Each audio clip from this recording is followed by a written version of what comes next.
ప్రశాంతంగా నిద్రపోయేందుకు నీంద్ యాప్లోకి అడుగుపెట్టండి.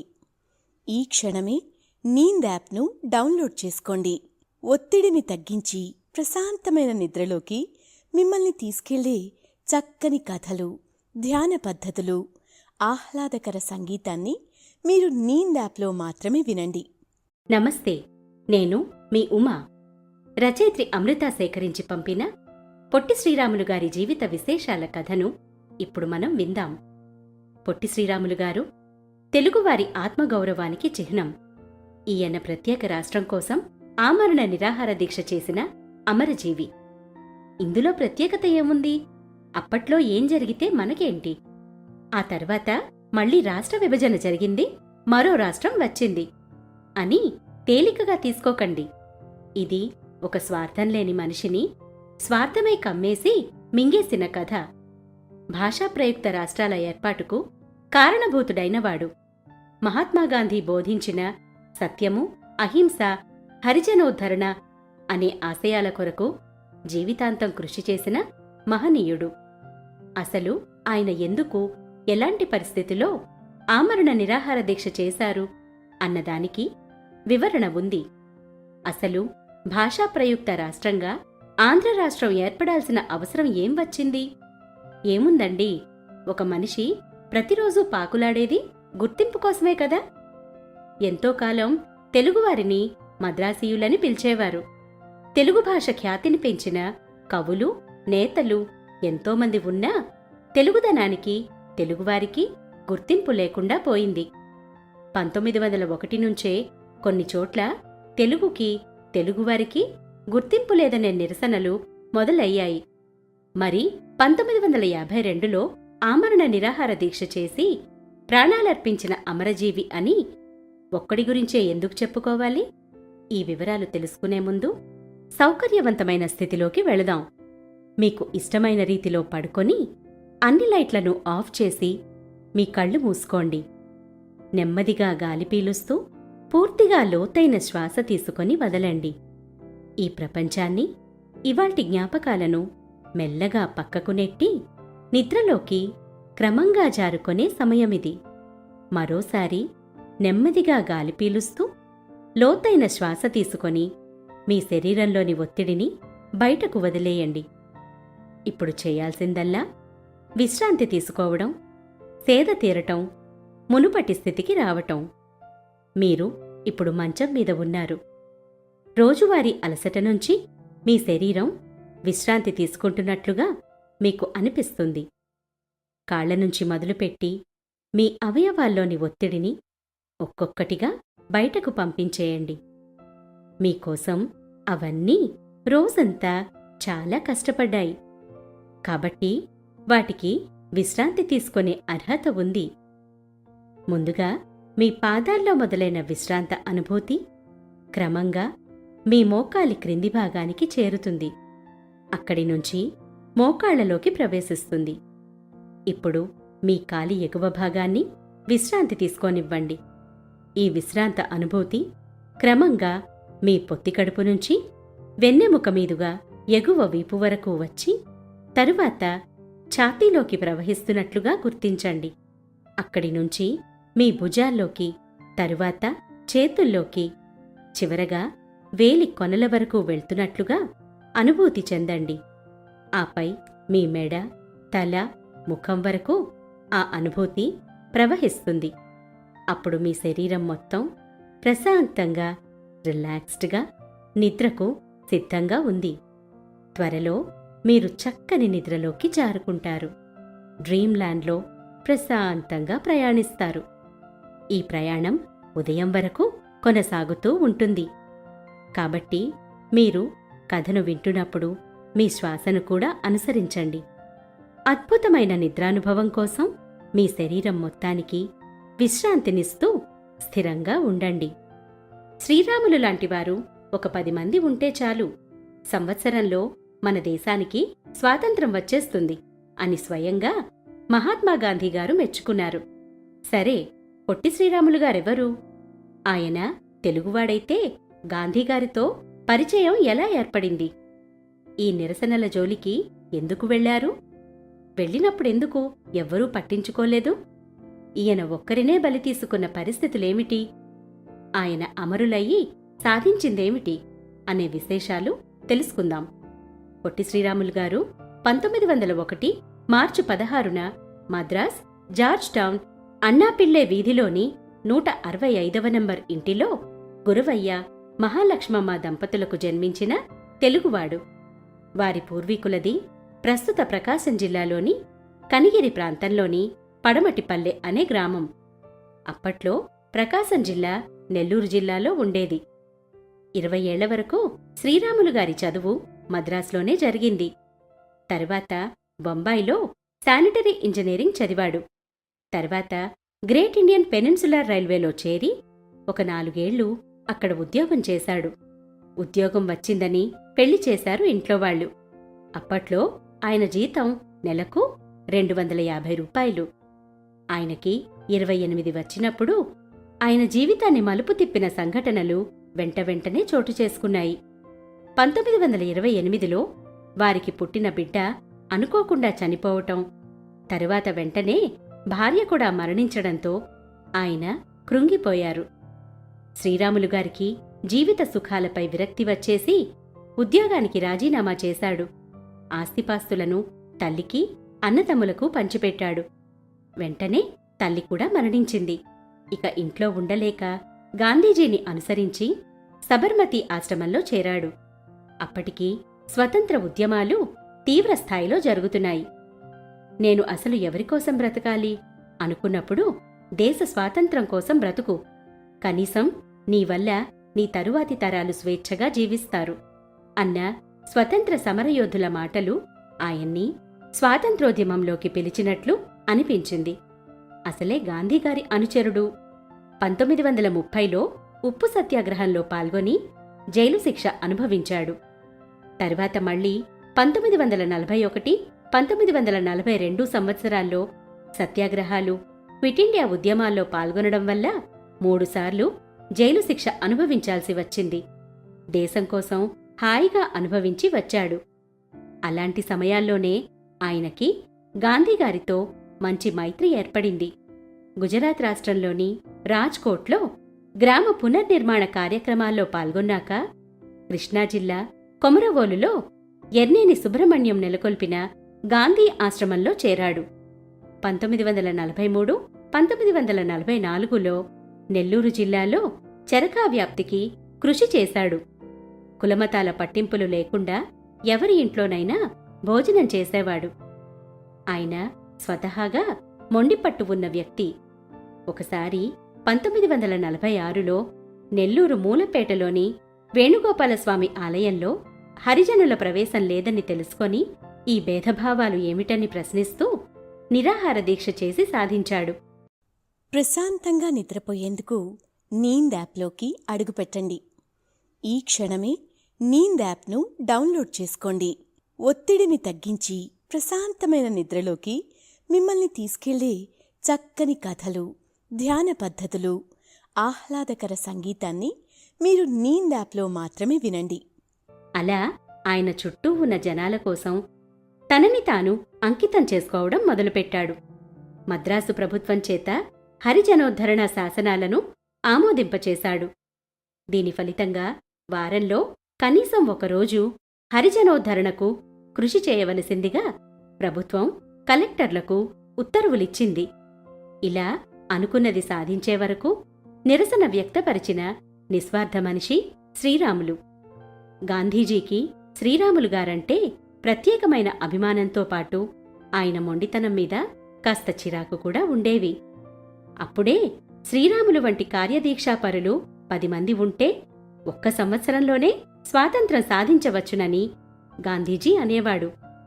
1985లో ప్రచురించిన ఆంధ్ర ఉద్యమం committee for history of Andhra movement అధ్యయనంలో పొట్టి శ్రీరాములు, మహాత్మాగాంధీల మధ్య అనుబంధం గురించి ఇలా వ్రాయబడింది.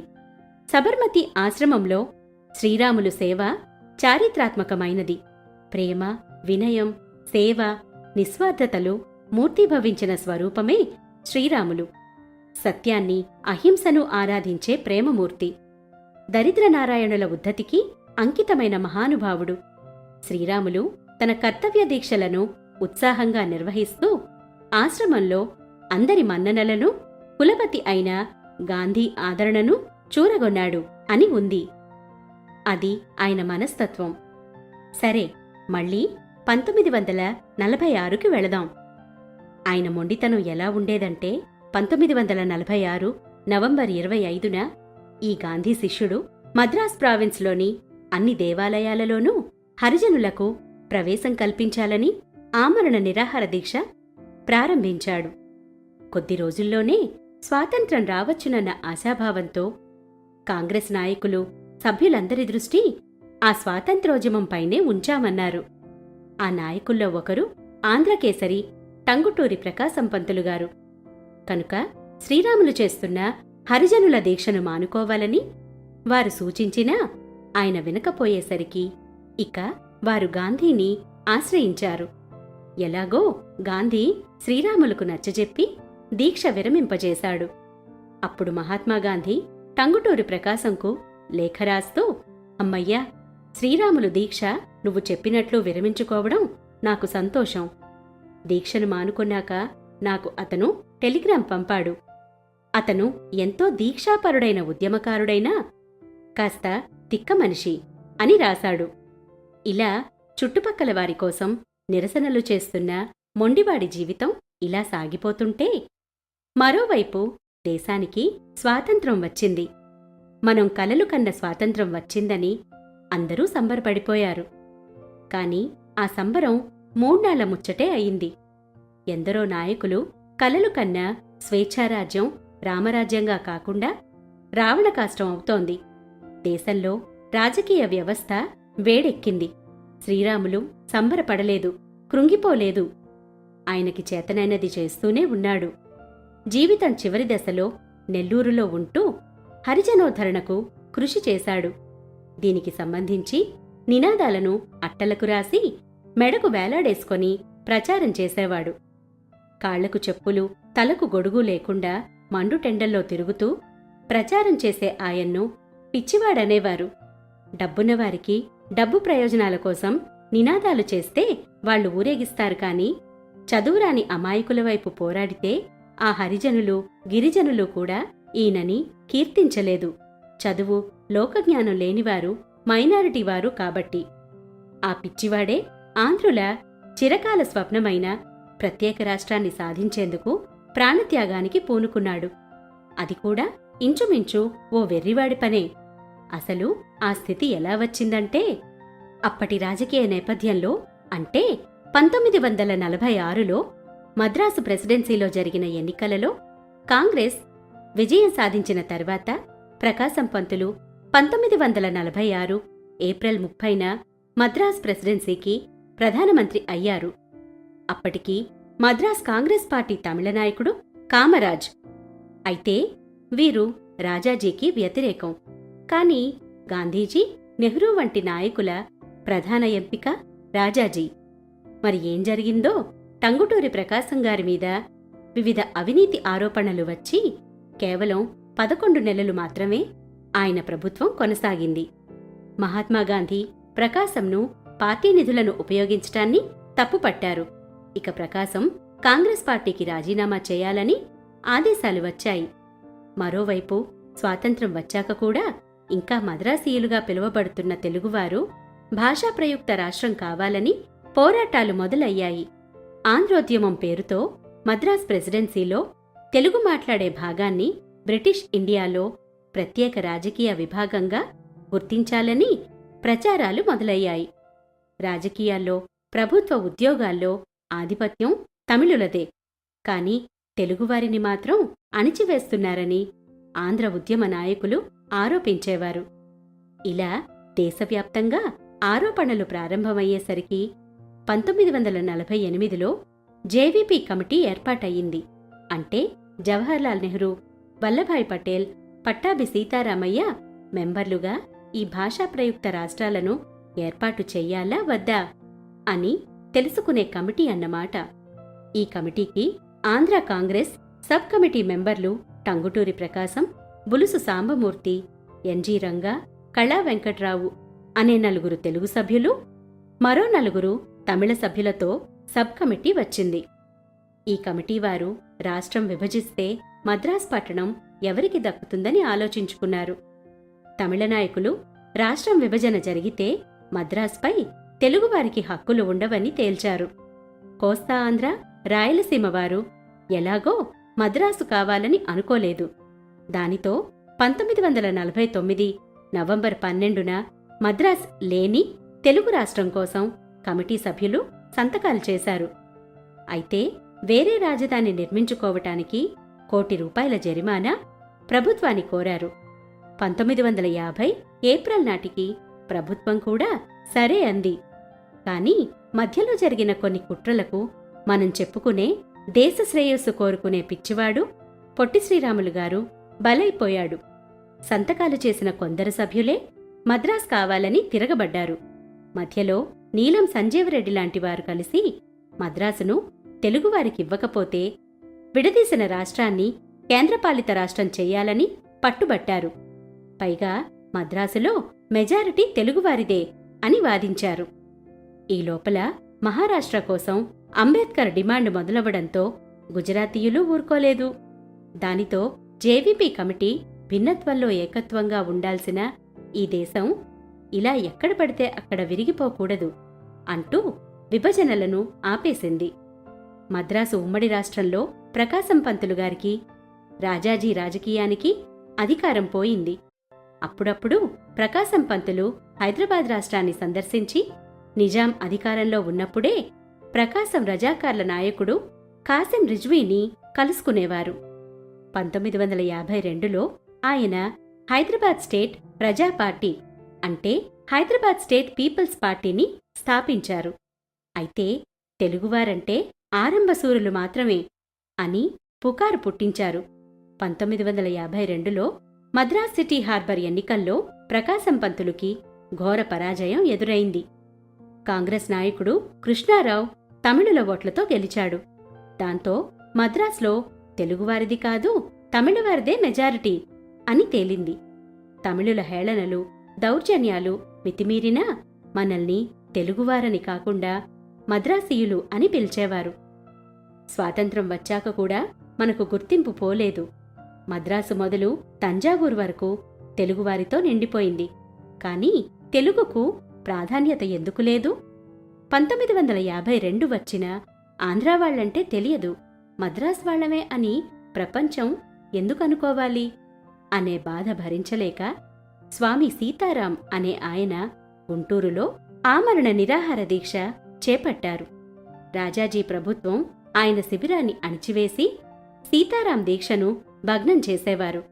కాంగ్రెస్ నాయకుడు స్వామి సీతారాంని ఆచార్య వినోబా భావే సెప్టెంబర్ 1951లో దీక్ష విరమించుకునేలా చేశారు. మీ తెలుగువారు ఆరంభసూరులు మాత్రమే అని మళ్లీ హేళనలు మొదలయ్యాయి. దిగమింగుకోలేని ఈ అవమానం పొట్టి శ్రీరాములు గారి వరకు పాకింది. స్వామి సీతారాంలా కాకుండా పట్టుపట్టి సాధించాలని అప్పటికప్పుడు గుడివాడలో సర్కార్ ఎక్స్ప్రెస్లో ఎక్కి మద్రాసులో దిగి బులుసు సాంబమూర్తి గారి ఇంట దీక్ష ప్రారంభించారు. రాజాజీ కోపంతో ఊగిపోయాడు.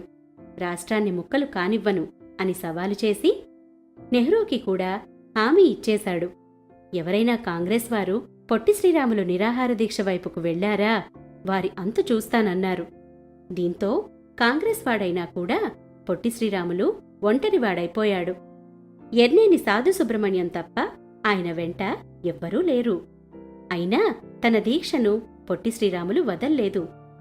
9వ రోజు నెహ్రూకి తెలిసి రాజాజీకి ఫోన్ చేశారు. అవన్నీ ఉడత ఊపులేనని, తాను అణిచివేస్తానని రాజాజీ నెహ్రూకు వాగ్దానం చేశాడు.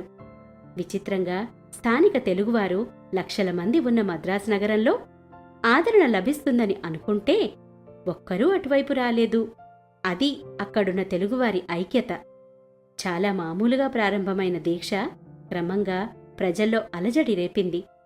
ఆంధ్ర కాంగ్రెస్ కమిటీ మాత్రం దీక్షను సమర్థించలేదు. కోస్తా ఆంధ్ర ప్రజలు మాత్రం శ్రీరాములకు మద్దతుగా సమ్మెలు, ప్రదర్శనలు జరిపారు. ప్రభుత్వం మాత్రం రాష్ట్రం ఏర్పాటు దిశగా విస్పష్ట ప్రకటన చెయ్యలేదు. సమస్య కాంగ్రెస్ది కాదని, తెలుగువారి ఆత్మగౌరవం కోసమని గ్రహించటంలో రాజాజీ బుట్టలో పడ్డారు. తెలుగు నాయకులంతా ముఖం చాటేశారు. 58 రోజులు ఒక మనిషి ఆహారం తీసుకోకుండా దీక్ష చేస్తుంటే ఏ తెలుగువారికి జాలి దయ కలగలేదు. అయితే శ్రీరాములుగారు ప్రత్యేక రాష్ట్రం కావాలని పట్టుపట్టాడే కాని మద్రాస్ గురించి ఏమీ మాట్లాడలేదు. స్థానికులు నిర్ణయం తీసుకుంటే నాయకులు పరిష్కారం వెతకాలని, పరిష్కారం లేకపోతే ఆర్టికల్ 3 ప్రకారం విభజన చేయాలని చెప్పారు. ఇది కొందరు నాయకులకు నచ్చలేదు. ఆఖరికి టంగుటూరి ప్రకాశం పంతులు గారు రాజాజీకి వ్యతిరేకం కాబట్టి ఆయన వెళ్లి మద్దతు ప్రకటించి వెళ్లారు. కేవలం తన బాధనంతా మిత్రులకు లేఖల్లో వెళ్లబోసుకున్నారు పొట్టి శ్రీరాములు. అప్పటికి ఆయన్ని ఓదార్చి దీక్ష విరమించుకోమని చెప్పేందుకు గాంధీ చనిపోయారు. స్నేహితుల్లో ముఖ్యులు సాధు సుబ్రహ్మణ్యం గారి అల్లుడు ముసునూరి భాస్కరరావు, కూరాళ్ల భుజంగం లాంటివారు కూడారు. పొట్టి శ్రీరాములు శారీరక స్థితి నిరాహారంతో నెమ్మదిగా అదుపు తప్పింది. శరీరంలో ఒక్కో భాగం అదుపు తప్పడంతో బాధ భరించలేక ఆయన గావుకేకలు పెట్టేవారు. పేగులు పుండ్లు పడేవి. రోజురోజుకు ఆరోగ్యం క్షీణిస్తూ ఉన్నా శ్రీరాములులో మనోధైర్యం మాత్రం మరింత పెరుగుతుండేది. తన ఆరోగ్యానికి ఏమీ ఢోకా లేదని ఆయన ఉత్తరాల్లో పదే పదే చెప్పేవారు. సెప్టెంబర్ 27వ తేదీ నాటికి శ్రీరాములు ఇంట్లోనే కొద్ది కొద్దిగా తిరుగుతూ అవసరాన్ని బట్టి మాట్లాడుతుండేవాడు. ఆ తర్వాత ఆయన ఆరోగ్యం క్రమంగా క్షీణించసాగింది. వార్తాపత్రికల్లో ఆయన ఆరోగ్యంపై ఆందోళన వ్యక్తమయ్యేది. డాక్టర్లు వచ్చి రక్త పరీక్షలు కూడా చేశారు. అప్పటికే ఆయన అలసిపోవడం, పైగా వాంతులు, తుమ్ములతో మరింత కష్టంగా ఉండేది. శిబిరంలోని అందరూ గాబరా పడ్డారు. నిరాహార దీక్షకు కూర్చునే ముందే ఆయన రోజుకు 3 సార్లు నీటిలో నిమ్మకాయ రసం, కొంచెం తేనె కలుపుకొని తీసుకునే ఆయనకు ఇప్పుడు అవి కూడా వాంతులైపోయేవి. ఇక ఆత్మార్పణ వారం రోజులు ఉందనగా శ్రీరాములు పూర్తిగా లేవలేని, మాట్లాడలేని స్థితికి వెళ్ళిపోయారు. డిసెంబర్ నెల కావడంతో విపరీతంగా చలి. ఎప్పుడూ చొక్కా వేసుకోని శ్రీరాములకు చొక్కా తొడిగారు. ఆయన బాగా నీరసించిపోవడంతో గ్లూకోజ్ ఇవ్వాలని డాక్టర్లు చెప్పారు. అప్పటికే మాట్లాడలేని స్థితిలో ఉన్న శ్రీరాములు వద్దని చేయి ఊపుతూ సూచించారు. ఉద్యమం ఉధృతం కావడం, ప్రభుత్వం స్పందించకపోవడం, ఆయన రోజురోజుకూ నీరసం కావడంతో ఓ రోజు బులుసు సాంబమూర్తి నరసింహలతో మాట్లాడారు. క్రమక్రమంగా దేహం బలహీనమయ్యి స్పృహ తప్పిపోయినా దీక్ష నిర్విఘ్నంగా కొనసాగాలని కోరుకున్నాడు ఆ మొండి పిచ్చివాడు. ఇక డిసెంబర్ 15న ఉదయం నుంచే ఆయన స్పృహలో లేరు. అప్పటికి 15.8 కేజీల బరువు తగ్గారు. నోటి మాట కష్టమైంది. సాయంత్రం వచ్చిన ప్రకృతి చికిత్సకులు వేగిరాజు కృష్ణమరాజు ఆయన సతీమణులతో మాట్లాడలేకపోయినా చిరునవ్వుతో స్వాగతం పలికారు. క్రమంగా శరీరం చల్లపడిపోయింది. రాత్రి 11:23 జీర్ణవ్యవస్థ తిరగబడి వర్ణించటానికి వీలులేనంత దారుణమైన శారీరక దాష్టీకం నుంచి శ్రీరాములు 58వ రోజున స్వేచ్ఛ పొంది అమరుడయ్యాడు. జీవితమంతా ఇతరులకై నిస్వార్థంగా పోరాడిన వ్యక్తి. ఈయన తరువాత ఎవ్వరూ పుట్టరు. ఎందుకు పుట్టాలి? ఎంత దారుణ మరణవేదన అనుభవించి తెలుగువారి కోసం ప్రాణాలు విడిచినా నాయకులు ఎలాగూ పట్టించుకోలేదు. అక్కడ తెలుగువారు కూడా గొంతు కలపలేదు. ఆఖరికి ఆయన శరీరం దహన సంస్కారాలకి కూడా నోచుకోలేదు. తెలుగువారి హీన దీన చాతకానితనం ఎటువంటిదంటే ఆయన శవాన్ని ముట్టుకోవడానికి కూడా 4 తెలుగువాళ్లు రాలేదు. ఆయన మన తెలుగువారి కోసమే చనిపోయారని తెలిసినా కూడా స్పందించలేదు.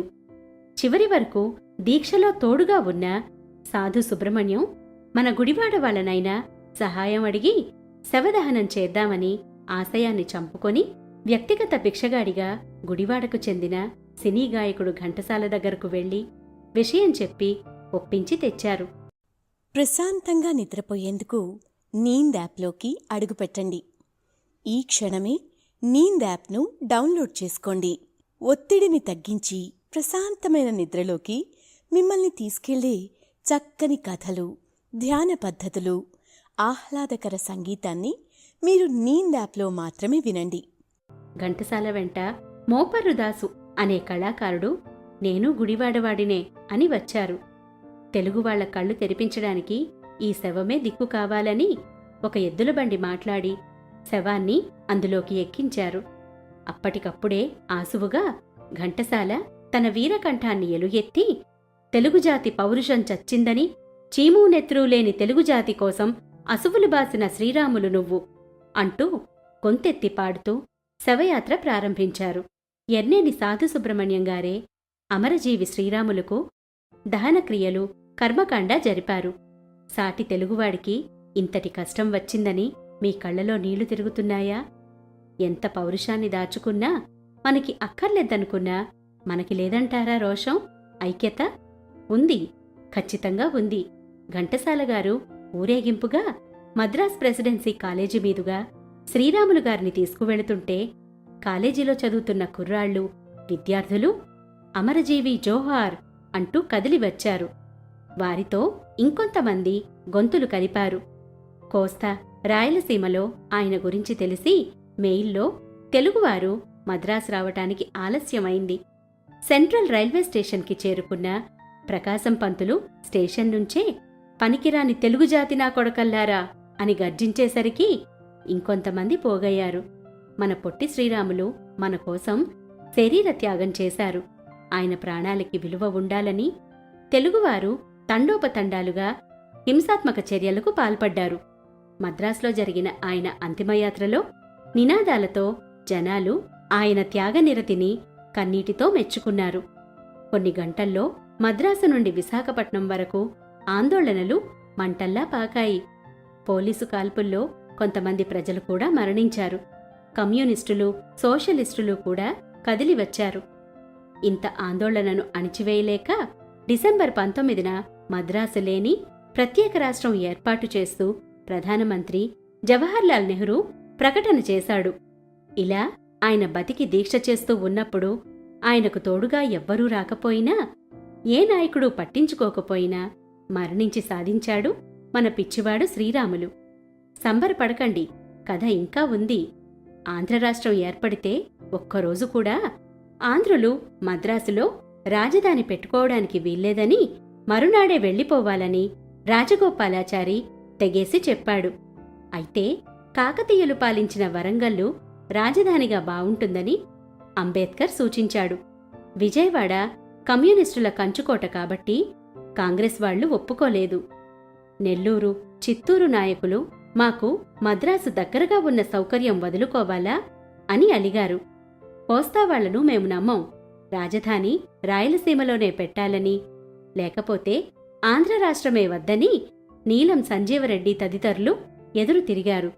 గత్యంతరం లేక కర్నూలు రాజధానిగా 1953 అక్టోబర్ 1న బళ్ళారి, బరంపురం, హోస్పేట, తిరువళ్ళూరు లాంటి తెలుగు ప్రాంతాలు కూడా వదులుకొని ఆంధ్ర రాష్ట్రం ఏర్పరిచారు. కొత్త రాష్ట్ర ముఖ్యమంత్రిగా ప్రకాశం ఏకగ్రీవంగా ఎంపికయ్యారు. కాని అవినీతి ఆరోపణలు, కమ్యూనిస్టుల నుండి వ్యతిరేకత ఉండడంతో ఆయన ప్రభుత్వం 1 సంవత్సరం తర్వాత పడిపోయింది. 1955లో మధ్యంతర ఎన్నికలు జరిగి ఇంకెందరో నాయకులు వచ్చారు. ఇక్కడ ప్రశ్న ఏమిటంటే, ఒక నిస్వార్థిని స్వార్థంతో అల్లుకున్న రాజ్యాలు, వాటి నాయకులు వాళ్ల స్వార్థం కోసమే బలి తీసుకున్నారా అని. అయితే ఈయన జీవితం మనకి ఎన్నో విధాలుగా కనువిప్పు కదా. నాకెందుకు అని ఆయన రోషం, పౌరుషంతో ఉండి ఉంటే ఈ రోజుకి మనల్ని మద్రాసీయులనే అనేవారు. అందుకే ఇప్పటికీ మన త్యాగరాజ కీర్తనలు తెలుగులో ఉన్న త్యాగరాజ ఉత్సవాలు పాడేది తమిళవాళ్లు. మన తెలుగు భాష గొప్పది, మన తెలుగువారు కూడా గొప్పవారే. మేము ఇది అన్న గుర్తింపు అవసరం. ఈరోజు ఒక పొట్టి శ్రీరాములు గారి వలన తెలుగోడిమని చెప్పుకోగలుగుతున్నాం కదా. అందుకే మనకి గుర్తింపు తెచ్చిపెట్టిన ఒక శ్రీరాములు గారిని, ఒక ఆంధ్ర కేసరిని, ఒక ఘంటసాల లాంటి వారిని మనం గుర్తుపెట్టుకోవాలి. వాళ్ళు మన కోసం చేసిన త్యాగాలని తెలుసుకొని తెలుగులో పొగుడుకోవాలి. తెలుగు తరాలకు తెలియచెప్పాలి. తెలుగు జాతి మనది, నిండుగా వెలుగు జాతి మనది. వీలైతే ఒక్కసారి హైదరాబాద్లో పొట్టి శ్రీరాములు తెలుగు యూనివర్సిటీని సందర్శించండి. ఇప్పటికీ తెలుగు కళలను కాపాడుతోంది ఈ యూనివర్సిటీ. అలాగే మద్రాసు మైలాపూరు రాయపేట హైవే రోడ్డులో శ్రీరాములు అమరజీవి అయిన 126 నంబరు ఇంటిని ఆయన స్మృతి చిహ్నంగా ఆంధ్రప్రదేశ్ ప్రభుత్వం కాపాడుతున్నది. నెల్లూరు జిల్లా పేరును 2008లో శ్రీ పొట్టి శ్రీరాములు నెల్లూరు జిల్లాగా మార్చారు. అమరజీవి పొట్టి శ్రీరాములు గారి గౌరవార్థం తపాలా శాఖ వారు 2000 మార్చి 16లో ఒక ప్రత్యేక తపాలా బిళ్లను విడుదల చేశారు. ఆయన ఏ తెలుగువారి ఆత్మగౌరవం కోసం పౌరుషంతో ప్రాణత్యాగం చేశాడో ఆ తెలుగుజాతి పౌరుషం చావలేదని, చావబోదని మనం నిరూపించాలి, నిరూపిద్దాం. ఈ రాత్రికి హాయిగా తెలుగోడి కథ వింటూ పడుకొని రేపటి నుంచి మరో తెలుగువాడు కలిసినప్పుడు తెలుగులో మాట్లాడుకుందాం. ప్రశాంతంగా నిద్రపోయేందుకు నీంద్ యాప్లోకి అడుగుపెట్టండి. ఈ క్షణమే నీంద్ యాప్ను డౌన్లోడ్ చేసుకోండి. ఒత్తిడిని తగ్గించి ప్రశాంతమైన నిద్రలోకి మిమ్మల్ని తీసుకెళ్లే చక్కని కథలు, ధ్యాన పద్ధతులు, ఆహ్లాదకర సంగీతాన్ని మీరు నీంద్ యాప్లో మాత్రమే వినండి.